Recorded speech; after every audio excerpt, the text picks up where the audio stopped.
힘이 이제 새로운 그 상징색 뭐 로고 이런 거 만들었잖아요.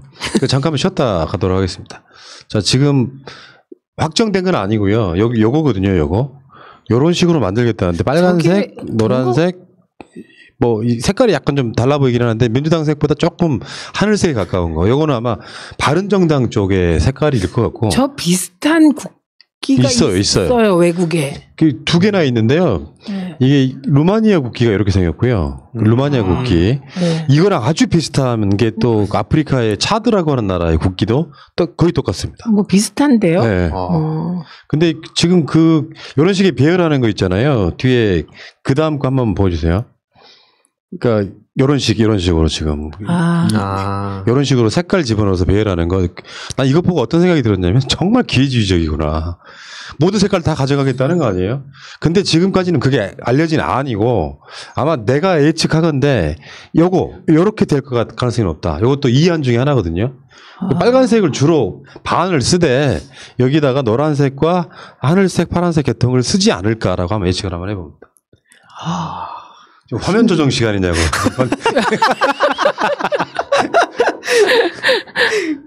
특이한데요. 그리고 저기다 막 의미를 부여하는 게 더 웃기는 것 같아. 예. 그 의미를 이딴 식으로 부여하면 되겠어요? 그러게요. 남의 색깔 막 갖다가 쓰면서 우리는 다 수렴해. 이게 모자란 짓이죠. 자기 색깔 하나만 쓰면 되지. 그러려면 그 여러 가지를 같이 해줘야죠. 검찰 개혁도 같이 해줘야 되고요. 이걸 또 오방색이라고 하시는 분이 훌륭하신 분이. 갑자기 최순실이 확 생각나네요. 그러니까 빨간색을 다시 복원하는 의미가 있고요. 네. 우리가 우리끼리 평가를 해보자면 빨간색을 복원하는 의미가 있습니다. 그다음에 저기 하늘색이 아니고 조금 파래서 이 민주당 색이 된다면 늘 그 파란색을 뺏긴 데 대한 그런 좀 아쉬움이 그 야당에 있었어요. 원래 손혜원 의원이 이거 더불어민주당 그 디자인할 때 파란색 계열은 다 갖다 썼다고 그러더라고요. 우리도 새날 로고도 거기에서 착안해서 만든 거거든요.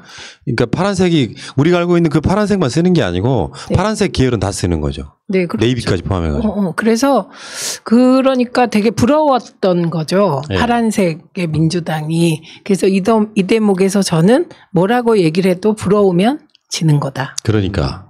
근데 이 색깔을 막 이렇게 작당으로 쓰는 게 더 웃기지 않습니까? 웃기죠. 그렇죠. 어렸을 때 보면 욕심 단에다가 다 놓치게 되잖아요. 그렇게 될 것 같아요. 그래서 저거 다 합치면 검은색 돼요. 그렇지, 훌륭해. 맞아요. 그 거의 삼원색을 섞으면 검은색 돼요. 예. 그래서 결국은 검은색이 되는 겁니다. 예. 근데 문제는요. 색깔을 바꾸고 이러는 게 아니라 오늘 뭐 방송 직전에 뉴스를 보니까 그 윤희숙 의원 있잖아요. 저는 임차인입니다 한 분이 네.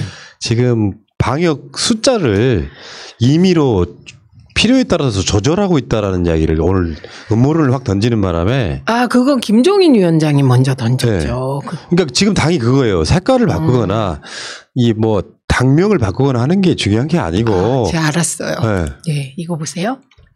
옛날엔 색깔론을 썼잖아요. 네. 그런데 음모론으로 넘어오잖아요. 음모론은 되게 흑색 선전이잖아요. 이렇게 연결이 되는 겁니다. 그러니까 저 세 개를 합치면 검은색. 흑색 선전하려고? 네. 그렇게 되는 거죠? 네. 근데 우리는 윤희숙 같은 사람이 뭐 일종의 진보 언론 포함해가지고 저는 임차인입니다 하면서 뭔가 좀 합리적인 사람으로 보여서 반짝 스타처럼 떠올랐는데. 그것도 사실이 아니었잖아요. 네. 그러니까 이런 사람도 막상 보면은 정부가 지금 이 확진자 수를 필요에 따라 조절하고 있다. 이 사람도 무슨 국책연구원에 있었던 사람이라고 알고 있는데. 그랬나? 네. 그분이 국책연구원 있을 때 그랬나? 부동산 뭐 관련하고 그런 일을 했다고 하는데. 그랬나? 문제는 그런 시스템 안에 놓여 있으면 이런 소리 못 하잖아요. 그렇죠. 그래서 이미 저렇게 되면 그 진정성이 없었던 말이라는 거. 나는 임차인입니다. 그게 연기였다는 거. 그게 드러나는 장면입니다. 그래서 저 부분은 김종인 위원장이 얘기했어요. 그래서 최근에 김종인 위원장의 3대 저는 이거를 그 3대 치연 세트, 어리석은 말 세트라고 얘기를 하는데 그 세 가지가 있었잖아요. 그 중에 하나가 조절하고 있다. 이 얘기죠. 근데 혹시 박근혜 정부 때는 이런 거 조절하고 그랬을까요? 먼 눈에 뭐만 보이는 근데 현상일까요? 우리는 그때 박근혜 때 뭐 메르스 터지고 그래도 숫자 조작한다는 건 상상을 못했어요. 그러니까 아까 정광훈 관련해서 정광훈 금지법을 통과 안 시키는 이유랑 유사한 그런 부분이잖아요. 사실은 그런 주장들은 그쪽에 그 광화문에 나오시는 분들이 주로 주장하는 거고 유튜브에도 넘쳐나지 않습니까? 근데 요거는 시스템상 각 지역에서 올라오는 데이터를 누가 필요에 의해서 그걸 조작을 할 수 있단 말이에요. 그게 실제로 드러나잖아요. 드러나면 거의 나라가 뒤집어질 상황 아니겠습니까? 그런 리스크 걸고 하는 사람이 없어요. 그 한번 생각해 보세요. 문재인 정부 초기에 그 기재부의 그 사무관인가? 네. 무슨 외환 신모 씨? 예, 그런데 그거 대법원에서 다 근거 없음 결론 났거든요. 기재부 사무관이 그런 폭로를 하는데 만약에 그 조작해 보세요. 어떤 일이 벌어지겠습니까? 별의별 그 불가능해요. 그러니까 이런 거죠. 사람 심리가 네.